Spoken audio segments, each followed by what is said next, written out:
Se estás no mesmo ramo do TikTok que eu, provavelmente já viste outra vez esta imagem e ficas a pensar, tá bem, mas o que é isto? E depois explicam vagamente que é o ciclo sem fim.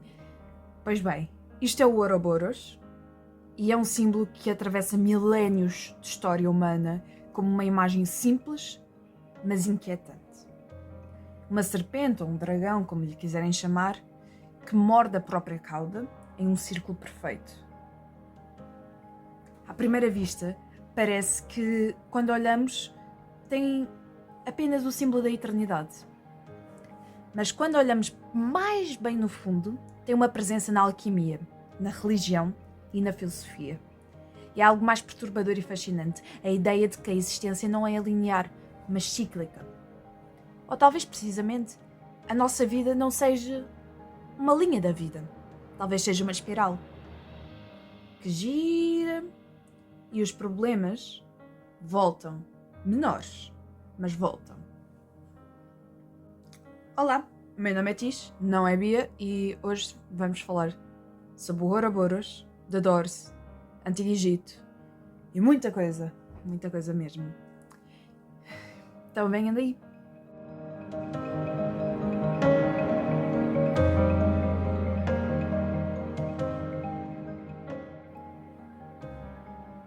Historicamente, o símbolo já apareceu no Antigo Egito.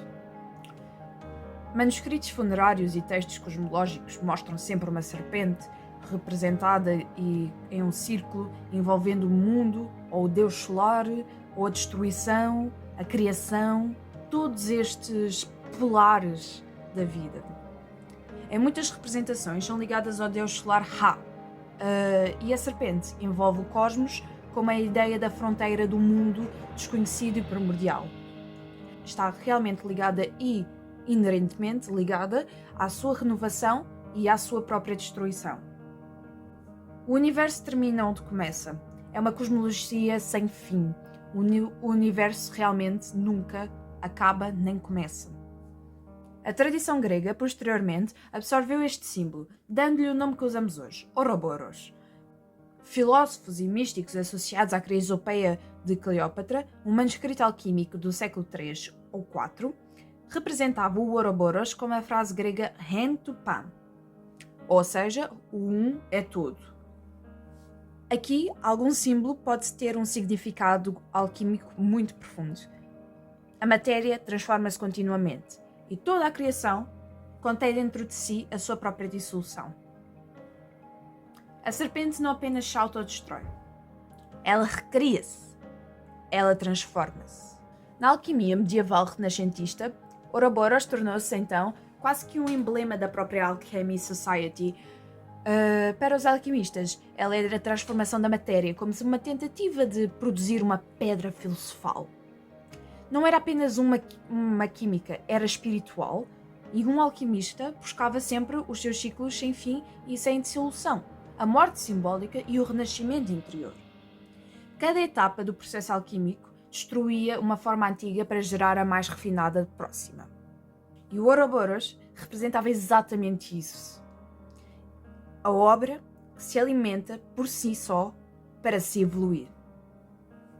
Este pensamento ecoa também em muitas religiões ancestrais. No hinduísmo, por exemplo, a realidade organiza-se em ciclos cósmicos, chamados Yuga. Cada era renasce, floresce, decai e eventualmente colapsa, apenas para reiniciar novamente. Não há um final da história, não há nada disso. Existe apenas um retorno constante. O mesmo que ocorre em mitologias nórdicas, onde o mundo termina no Ragnarok, mas esse fim também não é o fim, é o começo de uma nova era. O ponto filosófico aqui começa-se a tomar forma. O cosmos funciona em ciclos. Talvez a experiência humana também funcione assim. E o filósofo Friedrich Nietzsche formulou uma ideia como o conceito de eterna recorrência. A hipótese de que tudo o que acontece já aconteceu antes e vai acontecer novamente É quase como um livro, como os Abba diziam, é quase como um livro que se repete a história por si só, cada página nova. Mas ao invés de ser um ciclo fechado, muitos pensadores contemporâneos começaram a ponderar isso como uma espiral. Os eventos retornam, mas em níveis diferentes de consciência. E é aqui que o Ouroboros entra. Ele deixa de ser apenas um símbolo místico e torna-se uma lente para observar a cultura moderna. Na música, por exemplo, temos esse sentimento de repetição existencial inúmeras vezes. A banda The Doors, liderada pelo Jim Morrison, frequentemente explorava esta ideia de tempos e ciclos psicológicos e no renascimento simbólico. Morrison tinha um grande interesse em misticismo e filosofia, e em músicas como The End, a narrativa não é linear, ela transforma-se. É uma música que começa como uma despedida e termina num ponto inicial. Quase como se eu estivesse a dizer tchau e de repente já estou, olá, como é que estás? É um retorno a tudo o que traz da nossa gente. Como se o fim fosse uma porta para o começo. Algo semelhante ocorre nas obras dos The Beatles. Sim, os Beatles, toda a gente adora os Beatles. Especialmente durante a sua fase mais psicodélica, mais indie... indie não, mas tipo hippie e essas coisas assim. O álbum SGT Pepper's Lonely Hearts Club Band é estruturado exatamente por um ciclo teatral. O espetáculo começa, mas desenvolve-se encerrado e retornado ao seu próprio conceito de banda fictícia. Já músicas como Tomorrow Never Knows lidam diretamente com as ideias de dissolução do ego e retorno ao fluxo universal, ou seja, conceitos inspirados e muito espirituais e orientais, principalmente vindos do Tibetan Book of the Dead, ou seja, o livro tibetano dos mortos. Na literatura clássica, a mesma estrutura aparece repetidamente. Em Divina Comédia, de Dante Alighieri, aquele livro que toda a gente aprende a História e Cultura das Artes, a protagonista atravessa pelo inferno, purgatório, paraíso, até numa jornada que simultaneamente é descida para o retorno, para o voltar. A experiência de Dante não é apenas geográfica, ela é também pensada para um retorno ao mundo humano. Mas não é isso mesmo que o indivíduo começou na jornada. É essencialmente uma espiral narrativa. Ele entra aqui e sai aqui e quando dá conta já está aqui outra vez.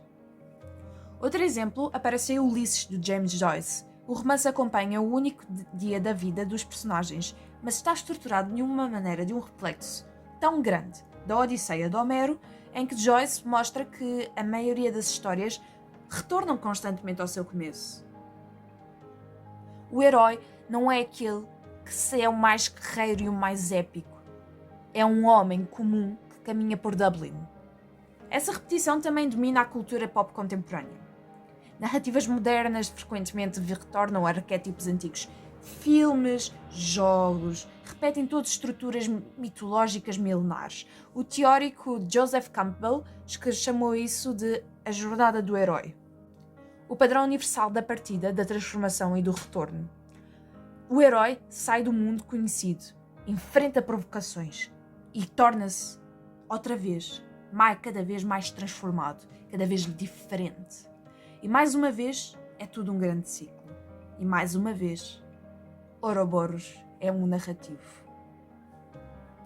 Mas talvez esta aplicação mais inquietante do símbolo seja na sua vida cotidiana. Padrões psicológicos parecem repetir-se continuamente. As relações são semelhantes, as crises são semelhantes, os conflitos são semelhantes. Muitas vezes sentimos que estamos a avançar, mas quando damos conta, voltamos tudo ao começo. E esse é o mesmo problema de todas as épocas de sempre.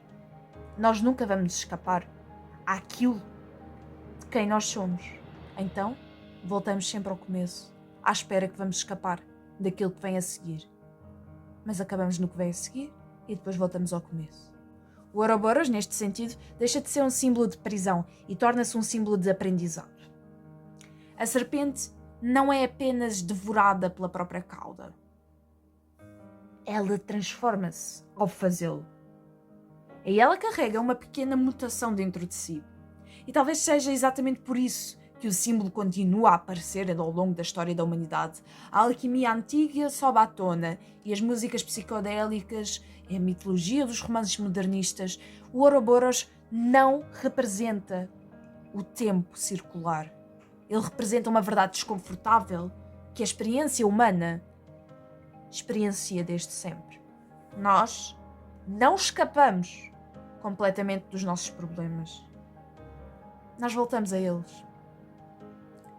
Mas cada retorno parece um ponto diferente da espiral. E é justamente por esse pequeno deslocamento, quase que imperceptível, e às vezes parece que vai ser o fim do mundo, que está empestado no copo d'água. É justamente nesses vezes que a transformação acontece. Porque a gente, quando cresce, percebe que não é o fim do mundo. E aquilo que antes parecia uma enorme torre à minha frente, agora é só deste tamanho. E amanhã vai ser só deste. E depois só deste. Porque a espiral vai girando. E não mantém o problema do mesmo tamanho. Foi isso. Espero que tenham gostado. E, por favor, deixem de ver TikToks.